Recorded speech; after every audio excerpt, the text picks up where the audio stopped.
Gwen. Welcome back to my channel. This is going to be my monthly wrap up, and these tend to be a little bit longer. So if you want to, go and grab a snack, grab a drink.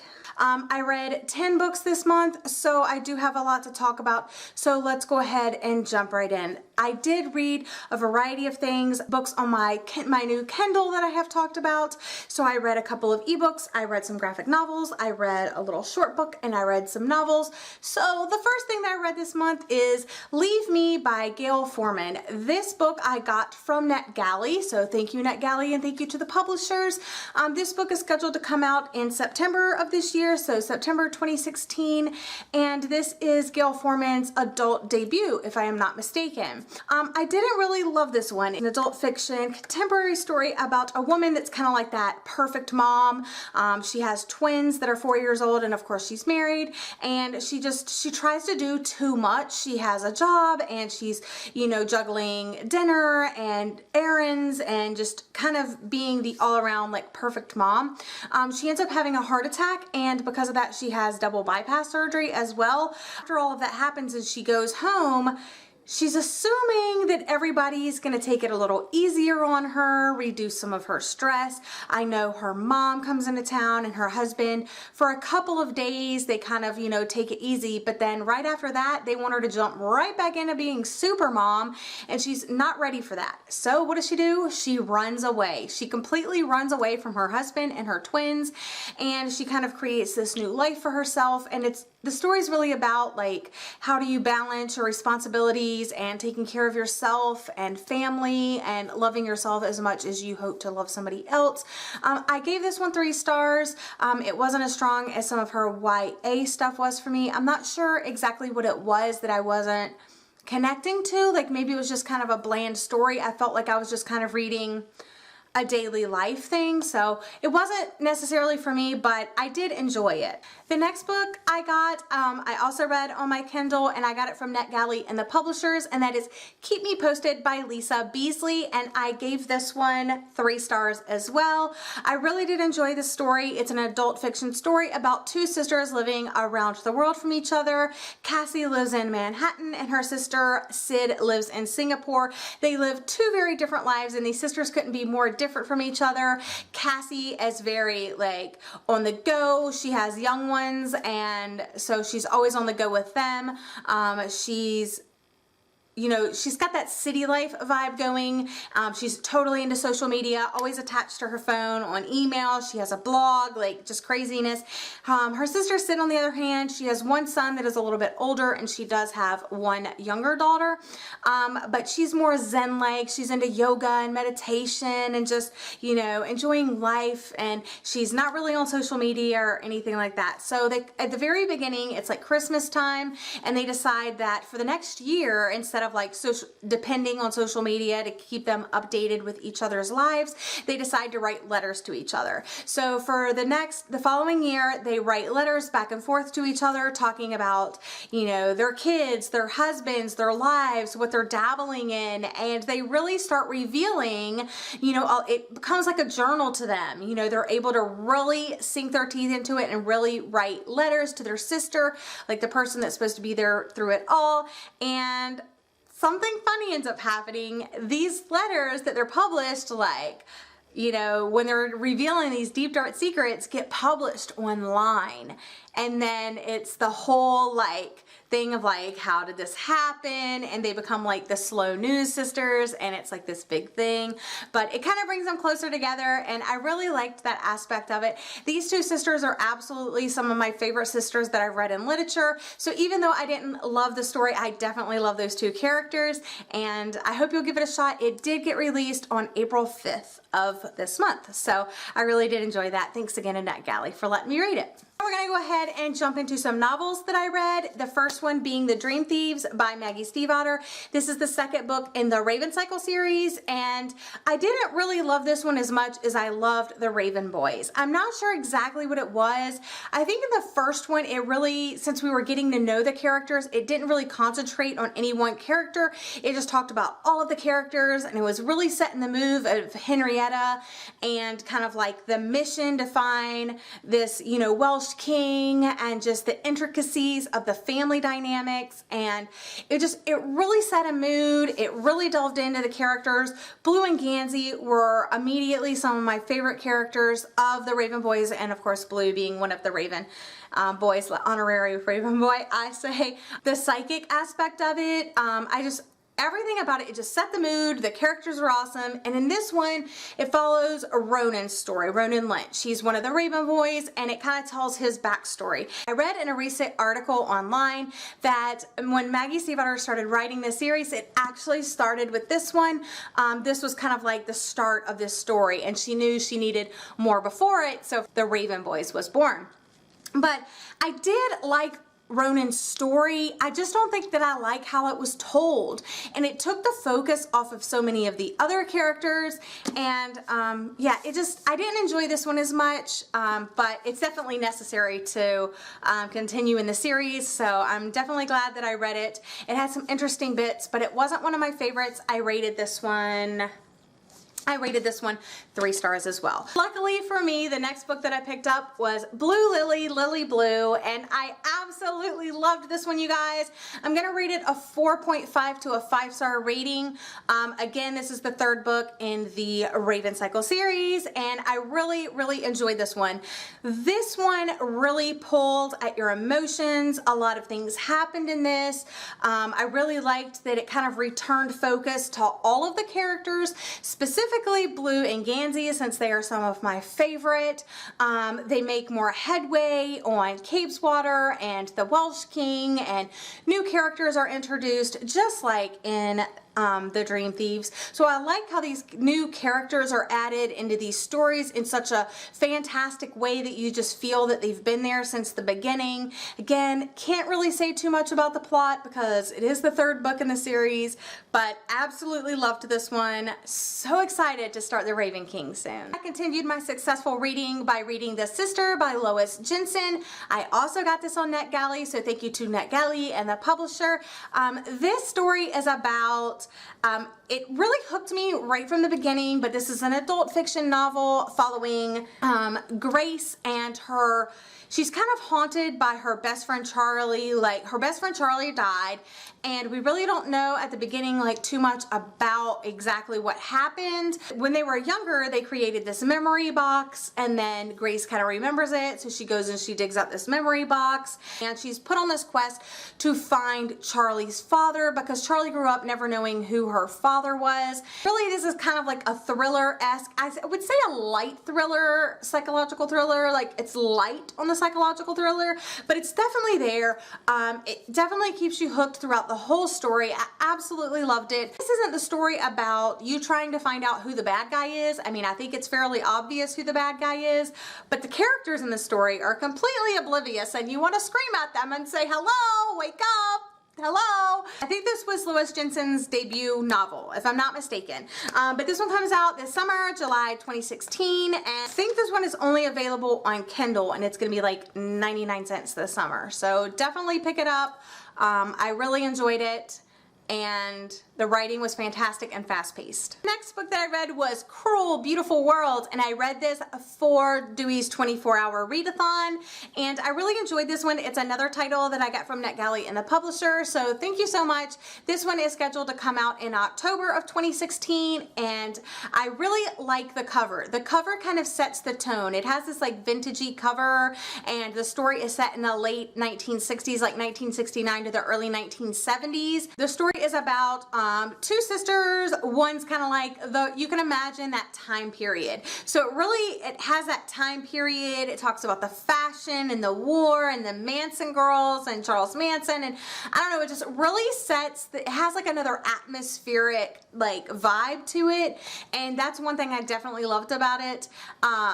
But the younger sister ends up running away with one of the teachers at her high school, and they run away to rural Pennsylvania because they are in love, and she's only 16 years old when she runs away with him, but the plan is to stay hidden for 2 years. She's almost 17, so for like, let's say like a year and a half, she's gonna stay hidden, and then when she's 18, she's gonna be like, ta-da, we've been living here and we're in love, and you know, nothing bad can happen. Like, she can make her own decisions, and it's not like whatever. But they go out to rural Pennsylvania, but it's not all, you know, rainbows and cupcakes. It's not exactly what she thought it was going to be.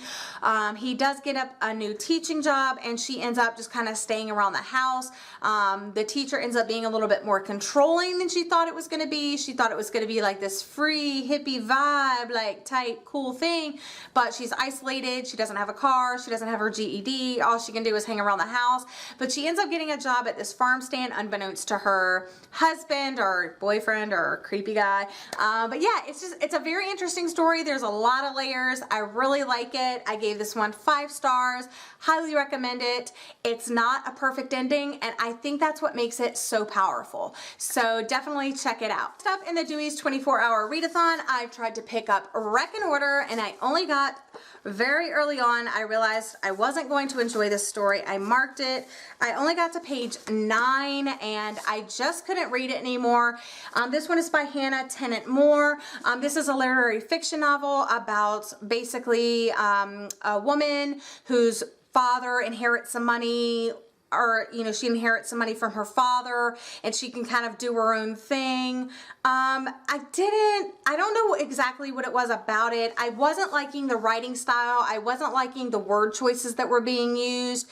It was very confusing, and I didn't know what was going on. It was almost like it was like 12 stories told in one, and I only read 9 pages, and I was like totally confused. I didn't know where it was going, and I just decided to go ahead and DNF it, which to me, getting it off my shelf is just as good as reading it, as far as I'm concerned. I will be giving this book away because I think that literary fiction is just not my genre. I think that people that do enjoy literary fiction will enjoy this story, possibly, maybe, I don't know.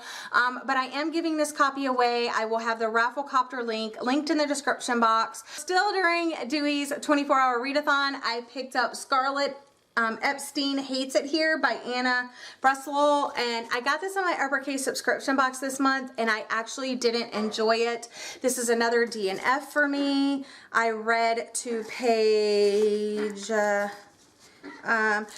15, and this is about a show that this girl and some online friends write fan fiction for, and the show was canceled, and they have to decide how to proceed, you know, with their fan fiction and their kind of fan base of their fan fiction.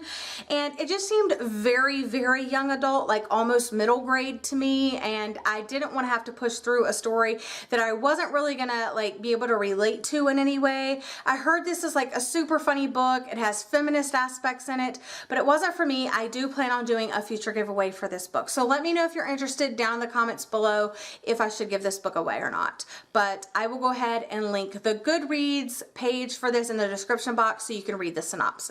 Okay, so to continue on in the Dewey's 24-hour readathon, I finally picked up The Opposite of Loneliness by Marina Keegan, and this is like a collection of short stories that she wrote. I think if you've seen this talked about on BookTube before, it has been said that basically this young woman, she graduated from Yale, and a few days after she graduated, she died. This is kind of her work. Everybody, like from her teachers to everybody that kind of knew her, really thought she was enigmatic and that she was like special and she was gonna like go on to do great things. And I could definitely tell from her writing that she is like an excellent writer. She would have without a doubt been an author. Hello, she is an author. I loved her stories so much. They were very well written. There is a little bit of commentary at the beginning and at the end that kind of tells a little bit of what happened and how she was as a person. And she just seemed like such an amazing person, and I'm so sorry that her life ended early, but having this out there so people can experience what she possibly could have done for years and years and years was so amazing. The writing was absolutely flawless. It is not corrected, so there are grammatical errors throughout. They didn't feel like it was their job to correct her work, which I loved. They left things just the way they were. There was only one particular story, and I don't remember which one it was, that had a lot of grammatical errors and it had a lot of like filler things that I think she was going to go back and fix, but Overall, there were definitely some stories in here that I loved. It has some fiction and some nonfiction stories. I definitely enjoyed the fiction stories more than the nonfiction, just like in my normal reading. I'm not a huge short story reader, so it took me a while to transition from one story to the next. Some of the stories varied in length, and it was hard to kind of like, I just start falling into the story, and then I'm talking about some new characters. So it took me a while to like read it in novel form. I don't know if short stories are necessarily for me, but I am 100% glad that I picked up these short stories because they're amazing. She's amazing, and may she rest in peace. I ended up rating this 3 stars just because there were a few things that I didn't like about it, but overall, great job. I was so lucky. I was talking on Twitter saying how, you know, Rainbow Rowell is one of my favorite authors, and she had released Kindred Spirits like for World's Book Day in the UK, and I didn't have a copy, and I needed a copy, and I was so sad. And luckily, someone reached out to me on Twitter, and they sent me a copy free of charge. All I had to do is pay shipping, and I actually like overpaid for shipping, which I was totally okay for. I paid like $2.45 for this, which to me, priceless. This is what Rainbow Rowell does best. I absolutely loved it. It is obviously a short story. It's very tiny. I mean, it was like tinier than I actually thought it was going to be. But for World's Book Day, which was March 3rd of 2016, and this is the story of a young, I think she's 18 now. Yeah. So Elena is 18 years old, and there's this new premiere of Star Wars, so she goes to stand in line at this 4 days early for this movie, and there's only 2 other guys in line, so she kind of has to like make friends with them. She thought this was going to be like this great party, like, you know, stand in line for this great event, and it was going to be like this big huge party, and everybody was going to be camping out. It was going to be so cool, but like I said, when she shows up, there's only 2 guys in line and then her, and of course it's her first time doing this, so she has to learn the ins and outs of standing in line and all of that. It was really great. I loved it. Contemporary. I think adults and young adults would enjoy this one. It's really short. If you like Star Wars, if you've ever stood in line for anything, I think you'll enjoy it. It's a quick read. The ending wasn't like super satisfying, but I thought it was like almost like a classic Rainbow Rowell like finish. I would definitely love to read more about these characters in a full-length novel, so that goes to speak for what she was able to accomplish in this amount of time. Yesterday I did a little bit of graphic novel reading, and I read Wreckin Order Volume 2 by Curtis Weeby. Okay, and then I read Wytches Volume 1 by Snyder. What was his name again? I forget. Snyder. Scott Snyder. I really liked Rat Queens. It's a band of women, as you can see from the front here, and they're, you know, helping tame the beasts that are going on in their town. I loved the characters' backstories, but some of like, I loved their backstories, but the actual story of this volume was like a little bit confusing, and there's sometimes the panels confuse me. So I rated this one 4 stars. It's a very strong 4 stars. I will definitely be continuing on in the series. I still don't know which lady is my favorite. I just love them all so freaking much, and that really goes to say like how well this graphic novel is done. Last October, I really wanted to read Witches. Everybody was reading Witches, and I love scary stuff. This just didn't do it for me. I will not be continuing on in the series. I didn't like the art. I didn't like the story. I didn't really like the characters. Overall, I understood what was trying to be done. I just don't think it quite worked. So this tragedy happened to the Rook family, and they relocate to live, you know, where this story takes place. But there's these mythological witches that live in the woods, and people are pledged to them, and they like eat them or something like that, and one of the daughter in this story is pledged to them, so it's like they went from one tragedy to another, and yeah, it's kind of a strange story. The art is really weird, and I don't know, it just wasn't for me. I didn't really enjoy this. I rated it 2 stars, which I should have probably rated it 1 star, but I gave it 2 stars because I know a lot of work went into it, and I wasn't like completely disappointed. The art was just kind of like mixed between like really clean, and it had really like, it's multi-layered artwork, and it just made it like really messy, and then you had really neat, and I'm trying to show you an example. So I had like this, which I really loved this, and then it had this, and I just couldn't, I was like, what's going on? So the coloring I didn't really like. Yeah, this just definitely wasn't the graphic novel for me. Like I said, I won't be continuing on. Those are the 10 things that I read in the month of April of 2016. Let me know if you have read any of these books in the comments below, or if you hope to. Tell me what your favorite book is and the worst book that you read for this month. And yeah, that's all I really have for you today. I hope you've enjoyed this huge long wrap up. Sorry if I rambled too long. I hope I didn't ramble too long. I don't know, I'm still rambling. Anyway, hope you're having a lovely day. I'll see you again soon. Bye!